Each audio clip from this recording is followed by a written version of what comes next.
Hello, everybody, and welcome to Coffee with Ryan. If you're watching or going to be watching this live or watching the recording, I am really glad. This is my favorite Monday morning in a long time. So I am here with Brent O'Bannon. He is the CEO of Strengths Champion Solutions. You can check him out at brentobannon.com. But he is also a master certified coach with the International Coach Federation, the first Gallup certified strengths coach. He is a world class coach, world class person, and I know for sure world class grandpa. So, Brent, I am super glad to be here with you today. Yeah, and I'm really curious because I have futuristic also, and you have that on your shirt, Ryan. So maybe we can dream about what's next. We totally can. We totally can. And actually, as soon as you agreed to be on, I have been like just really looking forward to our conversation today. So, of course, I got this shirt. Futuristic's one of my favorite Gallup Strengths talents, but I also got the Strengths mug. Yes.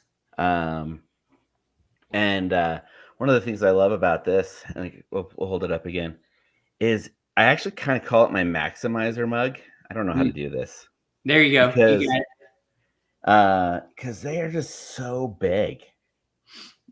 Like I go to the coffee pot like twice instead of like 6. It's like a double cup or Yeah. a 3X cup. Right.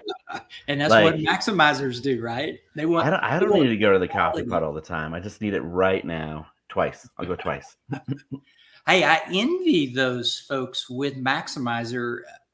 It is number 34 for me. So definitely not really you. So you got to hire somebody to help out. I do. I definitely lean on people who have high maximizer as well as high strategic. And, it baffled me when I first discovered that maximizer was at my bottom. It really did. It baffled me. And so at least how I've made sense of it so far is that I have high achiever, which is number 3 for me. And then high focus, which is number 1, and competition, which is number 5. And I think those 3 work together, and that's how I maximize only the things that I'm focused on, only the things that I feel are a priority that God has put as like, okay, this is something like, for example, coaching, professional coaching. I didn't just stop at the associate certified coach level. I didn't just stop in, basic training. I believed I was supposed to be world class in coaching. So that's why I pursued that master certified coach through the ICF.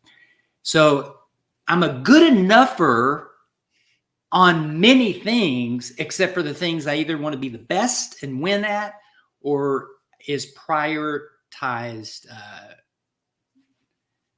So that's how I make sense of it. Any ideas pop in your mind around that?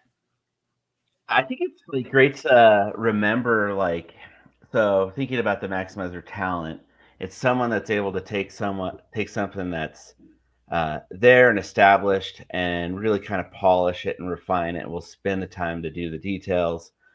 So it's one of those things that just because it's number 34 doesn't mean that you can't do it. Mm-hmm. But as you were saying, you have to bring in your other talents and you really have to be focused on something. So if it's just something you just don't care about, whatever, right? For example, like even in a business setting, like my website, I've actually learned how to do a few things like, change my website copy or change a few images. And however, to really polish it and make sure everything is, world class, I absolutely hire someone else because I don't get into, fine tuning that last 10% or that last 5% of quality. I'd rather give that to someone else. Right. Yeah, it's really neat. Now Gallup is a really great organization when it comes to strengths. That's how we first connected a few years back. And you're Mm-hmm. the very first one that when they started to train and certified coaches, you were the first one to finish. And I'm like number 20,000 or something like that. So I don't know if you knew that. So I did. And I asked them, I said, obviously I'm not the first, but did I do it faster than Brent? And they didn't even respond back to me. Yeah. But, I think we should give credit, first of all, to all of those individuals who were trained by Gallup before they officially certified independent coaches. So there were plenty of trained individuals and typically within organizations. So, but it is true that I believe it was in 2013, if I remember dates correctly, context is low for me as well, is when the first cohort, which there were 7 of us in that cohort, and as we were the beta group for Gallup's independent coaching program, we all finished it. And at the very end, we have to turn in a certain amount of evaluations on coaching clients. And as you know, take an exam and a few other things I can't remember now. And I was already doing all of those things. So I think it gave me a little heads up that I could, or a leg up, maybe I should say, that I could just finish faster than some of the other folks in our cohort, which are dear friends, still dear friends to this day. So we definitely pushed each other. And there were a few other people with high competition that also wanted to be the first. But it's interesting, even though, I'm the first Gallup certified strengths coach, that doesn't do much except maybe sometimes get me a free cup of coffee. Well, anytime. See, probably why I'm on your show today. Coffee Totally. with Ryan. Now, are you actually drinking coffee right now? I'm an early riser, so I've already had my coffee. All right. Well, right on. If it helps, I was awake for a while, but I held off. When I was thinking about maybe some questions to ask you ahead of time, you're a master certified coach, you're a Gallup strengths coach, and you're world-class coach. Coach is kind of a buzzword nowadays. What does being a coach actually mean? And what does it actually mean to you? Yeah, the term coach has been loosely used for many years. Most of us, have an image of an athletic coach. Mm-hmm. And as an athlete and a tennis player who's played high school and college tennis and continue to play tennis, I've had actually good coaches and bad coaches. And my very first, or not very first, but my tennis coach in high school, I would say, was probably a great embodiment of a professional coach that we would use today, because he was very caring. He was very open to listen and really evaluate my talents and strengths and even individualize and how to bring out the best in me. And he did it in a strategic and caring way. And so also when we think of professional coaches today, I think they have a lot of natural talents like asking good questions, listening deeply, noticing, reading body language, and understanding human development. Those are natural things that we can actually grow in. But some people gravitate towards doing that. And so I think those are natural with my individualization strength and maybe relator and woo strength as well. However, to polish it and maximize it and take it to the world-class level professionally, that's where you need knowledge, you need skills, and you need practice. And the International Coaching Federation, though I was skeptical in the beginning when it first started, because it's almost 20 years ago now, it is what I believe the gold standard of coaching, just like Gallup is the gold standard with strengths. So that's my view of it so far. So now in our profession of coaching, when someone approaches you, like, do they want you to have master knowledge of what they do, or why are they approaching you? Yeah, I would say my clients can be a range. Some of them are executive leaders, and they typically like a combination of coaching with some consulting. And so being able to use my coach hat, in fact, many of them really need to better understand what professional coaching is, because they think the coach is going to be the guide or consultant setting the agenda and really pinpointing those things that they need to work on. So I've had to educate, especially executive clients, that I'm going to ask you powerful questions. I'm going to put the ownership back on you a lot of our coaching. However, I will gladly take my coaching hat off if you want or need some expert advice or consulting, or my experience and even experience from other clients that I've worked with. I'll be glad to mix that in. So just being able to differentiate and also be clear with our clients which hat we're wearing. Yeah. One of the things I've, at least as I'm re-engaging the coach profession, is trying to educate folks on what a coach actually is, and just how really powerful those powerful questions can be. So it's been a interesting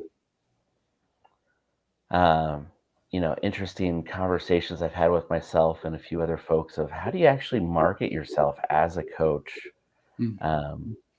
and is the word coach just overused nowadays, where maybe we need to not say coach? I don't know. Have you thought of that? Have you seen that with other coaches that you're training?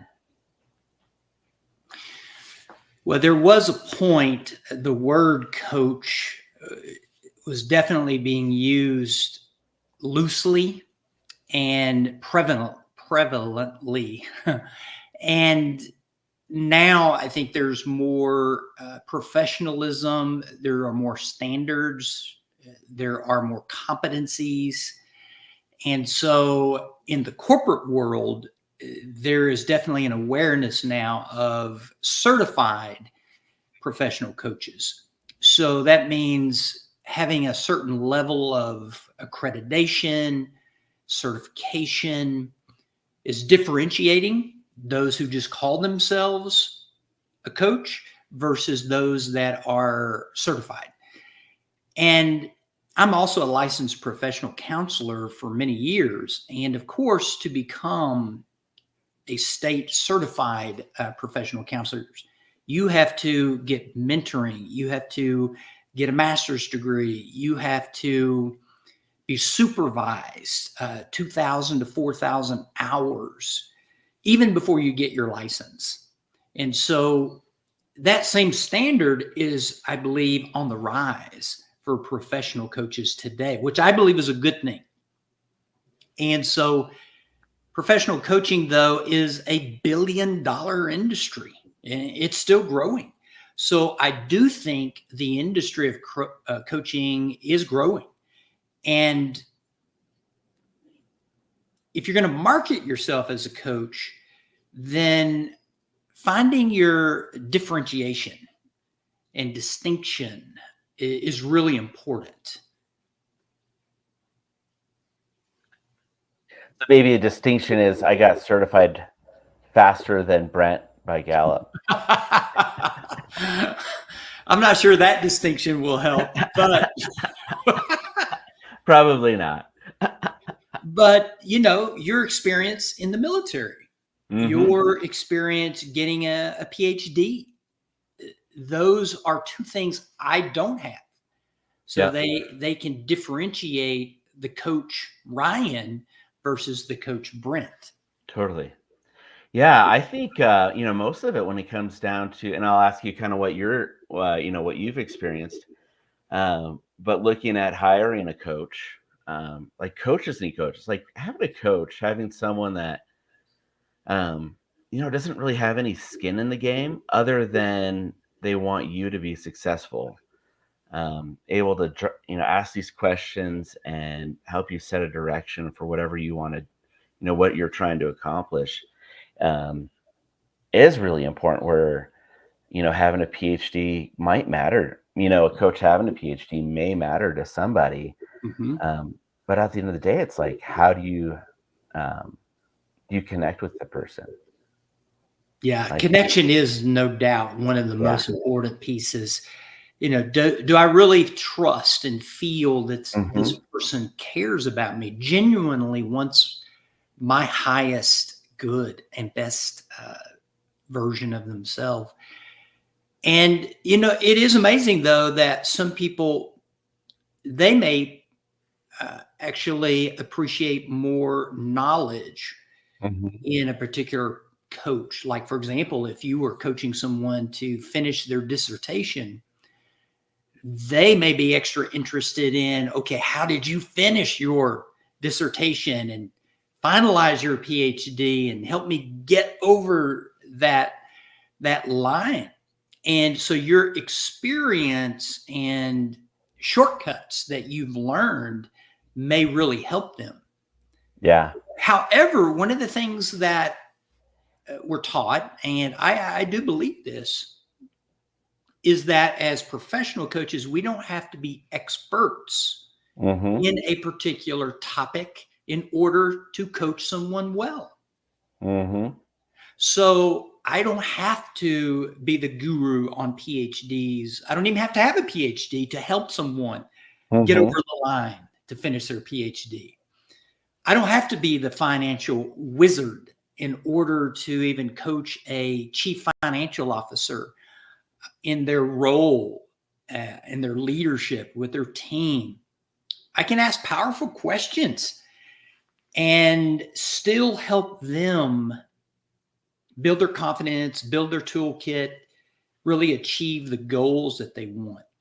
I will say this, I believe one of the most important skills of a professional coach is being able to individualize to clients. And of course, we know individualization is a specific talent theme that Gallup measures, but it really is that ability to think of the strengths and weaknesses of the client, to know what their goals and aspirations are, and already what their toolbox is full of or not full of. And then how do I help strategize with them in partnership with them to help them find that aspiration and goal that they really want? That is a real talent and skill to do that with people.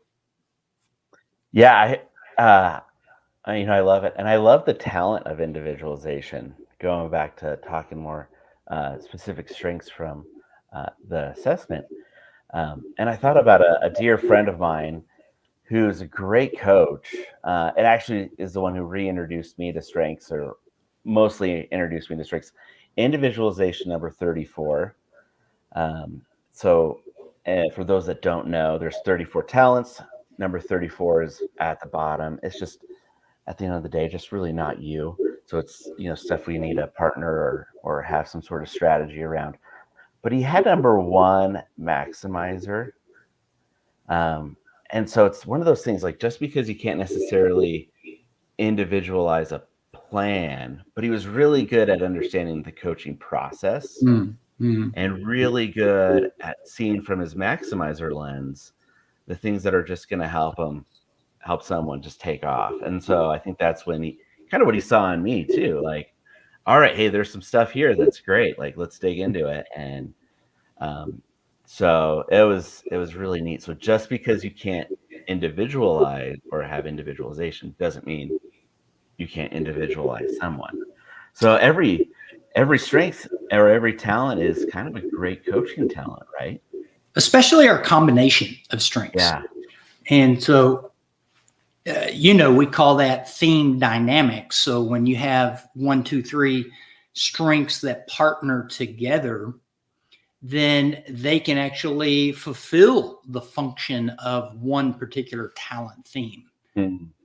So even if individualization is not natural or a top talent theme for someone, you can still learn skills of how to, for example, adaptability may really listen to the needs and the motivation of your client. And that adaptability may be able to go, okay, how about let's do less of this and more of this to help that client. And there are other strengths that may work in tandem to produce that. Yeah, I love it. I think it's one of the funnest things to think about. Just as a reminder, if you have a question for me or Brent, just drop it in the chat, and we'll be glad to answer or talk about it or cause more confusion around it. I don't know. We'll see what happens. And one of the things, like Brent, we both really love the Clifton Strengths Assessment. We've talked about it quite a bit. So we'll just put it off to the side that, yeah, there's some really great benefits, especially to this assessment, where really, at least for me personally, it really helped me put words to something that was innate that I never could describe. And it was actually really quite affirming. And so maybe we'll say that's kind of the benefits. What's some caution or something that we just need to be aware of when we're starting to work with assessments and people? Yeah, that's a wise question, because I like to say that assessments do not tell us who we are. We tell the assessment who we are. Assessments are tools. And I'm a person of faith. So I like to say God is the source. Everything else is a resource. And that includes assessments. They are just resources, tools. And if you become too dependent on a tool, then you miss the relationship with the person. And ultimately, the relationship with the person will trump even the tool. So coaching is, we learn tools. And so Clifton Strengths is a great tool. In fact, I think it's a tool that gives people a shortcut, almost like a short master's degree in human behavior and human development. And so when you learn that tool and you learn the 34 strengths, you learn the DNA of human behavior. And so, however, even Clifton Strengths is not comprehensive over all the complexities of human beings. So learning how to utilize other assessments, learning how to not put people into boxes and over label them, I think is really important. And of course, that's my individualization speaking as well, is that you want to know the past, the present, the future aspirations. You want to know the strengths and the weaknesses. You want to know the values. You want to know that person's even wounds and traumas, because all of those things, even the environment and the culture that that person grows up in, all of those things, even with neurodiversity in the brain, creates every human being so uniquely. And so you really have to be fascinated with wanting to discover the uniqueness of that client, and how do we partner together so that we can bring out the best and manage the weaknesses. Man, that's preaching words right there. That's good. Come on, right? I think you made a really cool snippet there about over labeling folks. So I had a boss a number of years ago for a short time who was really into an assessment. And I haven't had much experience with the assessment, so I'm sure there's some good value there. But he did use it to label folks, and and oddly enough, I never took it while I worked for him, even though he was super big. It was super weird. But anyways, it wouldn't have mattered because he maybe there's a little fear that he's going to Maybe. judge, or he's going to reject you, based on what the results were.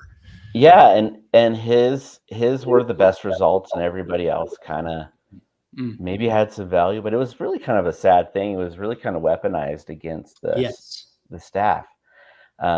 Have you had experience, working with a group or a company where things have been weaponized, and how do they respond to, your coaching?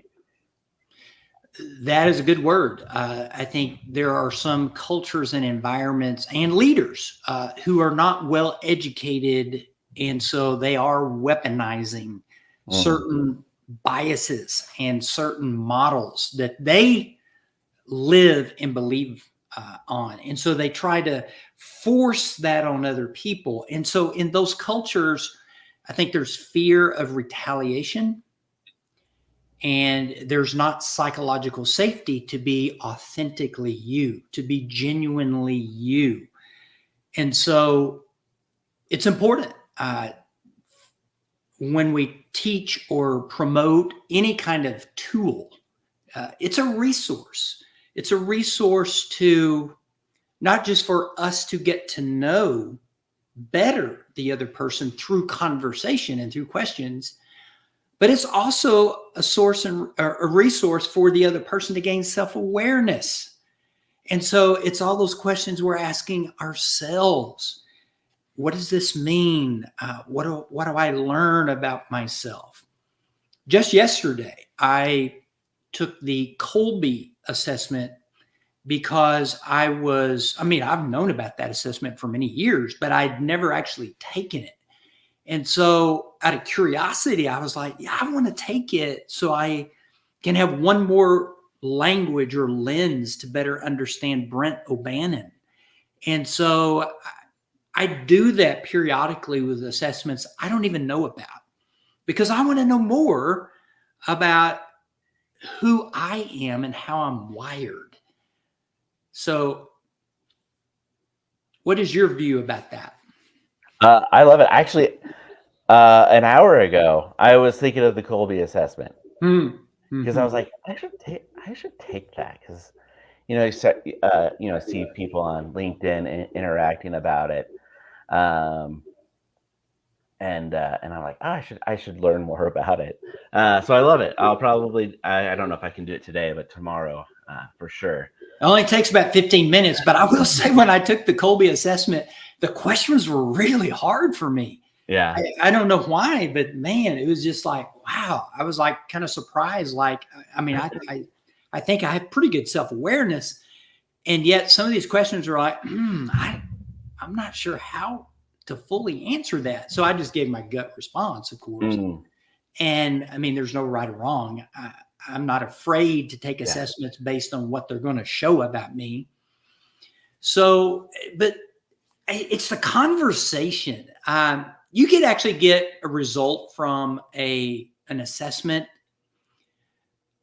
and you can read those results, but that is not the same as having a professional coach who can ask individualized, powerful, awareness provoking questions to get you to synthesize and then begin to integrate what you're learning about yourself through that assessment. Yeah, totally. And I think that nails it. Because actually, like I first took the Clifton Strengths Assessment in I don't end of 2013, 2014. I was getting out of the army. A friend of mine was like, "You should take this," and I took it, and I said, "Great." These are, I got my top 5. I said, these are cool words. I don't know what this, and that's kind of where it ended. Yeah. And it sat on my bookshelf. I carried it around for me. I moved like 3 or 4 or 5 times, Mm-hmm. and it just moved around with me up until about summer of 2017 when I really was like, okay, I need a coach. Mm-hmm. And that's where it was like, oh man, this was missing all along. I wonder what would have changed, if anything, if I had a coach in 2014 Yeah. compared to a coach in 2017. But I think that's exactly right. Like the assessments should be used to help you put words to something or get you to think deeper, or and then a coach helps kind of take it to the next level. Mm-hmm. But yeah, I love assessments. So not only am I a strength certified coach, but I'm like a certified coach consultant with the 6 Types of Working Genius, Mm-hmm. Mm-hmm. which I've really enjoyed it once I've understood. Once I dove into it and kind of started to understand their language. Like, yeah, this is me. Like when they have a great analogy of, so it's a work performance or productivity Mm-hmm. tool. And it was helped me understand why I got frustrated with like every job I ever had. So they have this analogy of flying a plane, and there's 6 types of geniuses that help. You're flying the plane and you're landing the plane. Mm. And I like to be way up here. Mm-hmm. So if you're familiar with it, my Mm-hmm. geniuses are wonder and invention. Mm. And man, every job I I hear ever some had. futuristic even in that. Totally. And what I love is like my Clifton strengths tell me how I do my geniuses. Yeah. Yes. And my frustration is, and like and tenacity is a competency. So tenacity is the very last one that helps land the plane. But when I kind of sat back and I was like, I do like being involved in the landing the plane part, but I'd rather be a co-pilot. Mm-hmm. I'd Mm-hmm. rather partner with someone. So really at least help me understand, like, okay, yeah, like every job I ever had, I was up here that I really loved. And as soon as I take it on myself or someone makes me land the plane, that's when like things get really frustrating. And it was like, oh man. So now sometimes you just have to land the plane. Like that's your job. Yeah. And you just got to do it. But if you're always landing the plane, you need to have a good conversation with your boss or something, right? So, how did you land the plane of completing your PhD? Um, that's a good question. So I think we'll talk about this, and then we have a question in the chat that we'll answer. Yeah, so there is a lot of just put your butt in the chair and grind it out. Now it is one of those things, like you can do things, anybody can do anything, to be honest. But it's like, where do you find your enjoyment and all that? I didn't. It's one of those things, like I did it. Can't say I enjoyed it. But it goes back to when I was 18 years old. Um, I started taking college classes, and I was looking at all this and like, oh, this is kind of cool. So you work towards an associate's and a bachelor, and I was like, that's pretty neat. That's kind of interesting. And people have, doctorates, PhDs, and doctors of education. And I knew you didn't want me to be your medical doctor at all, so I didn't even think about that. And yes, when I was 18, I just said, I'm going to do that someday. And so things kind of started to align. Now my dissertation and research was on remote workers, and things really worked out. God lined everything up to when I was at the dissertation. Bulk of the dissertation part was actually during the COVID shutdowns, and so I had a lot of people qualified for my research. Yeah, hybrid work, remote work is a big topic today. Yeah, and No so doubt. so it was, but it was interesting. But it stemmed back to the I'm going to do that someday. Yeah. And then, of course, I didn't actually start my bachelor's degree till I was 23. It was still 5 years later. But I just kind of, yeah. So when it comes to big goals like that, sometimes you just have to just put your butt in a chair and just work.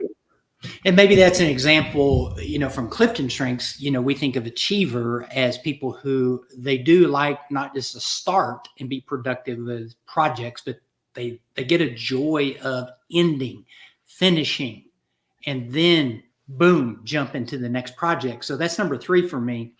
Yep, 33. So it's lower for you. Yeah.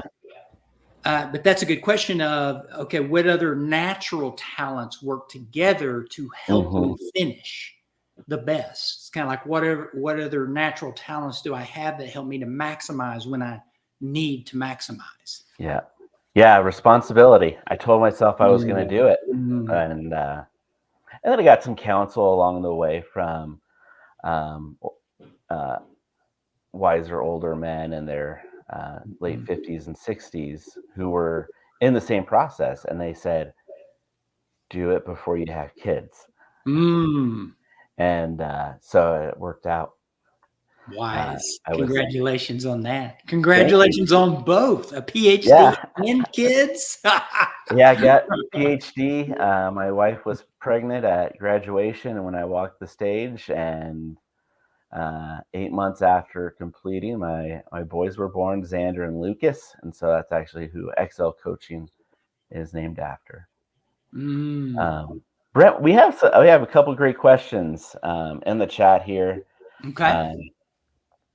So the first one is: do you have certain questions for all clients, or do you wait to rely to get to really get to know them before your questions are formed? When I first started in coaching, of course, I learned a few basic questions. And I like to say they're like training wheels on a bicycle. And so I think it's normal for beginner coaches to need some training wheels. And so, for example, some of those questions for me might be, in your own words, what are your strengths? In your own words, what are your weaknesses? In your own words, what are your goals and aspirations? In your own words, what are your greatest challenges? So those are just open-ended, basic questions. You don't have to have an assessment. You don't have to have any other information just to start a conversation with someone. However, my favorite questions and the best questions are the questions I have no idea what the answer is, and my client typically has never even thought of the question before. And that's when I love hearing, that's a great question. And I hear it frequently in my coaching sessions. Yeah, that's the one thing, like, I've never thought of that. Like, yeah, that's powerful. If you ask questions as a coach to get people to think what you're thinking, those will not be your best questions. It's the questions that are driven by true curiosity, Mm-hmm. true, like, intuitive hunches in the moment. And those are my favorite. I know I'm in the coaching zone whenever I'm truly asking those types of questions. So to answer that person's question, it's really the questions that I do not even think about or contemplate or write down or prepare for. It is in the moment transformational questions that are the most powerful.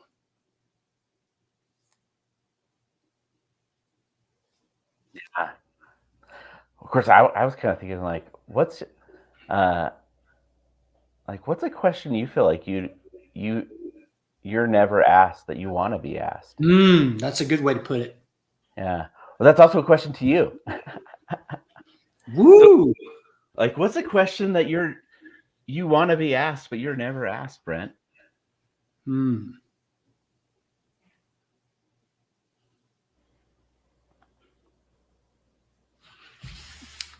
Maybe,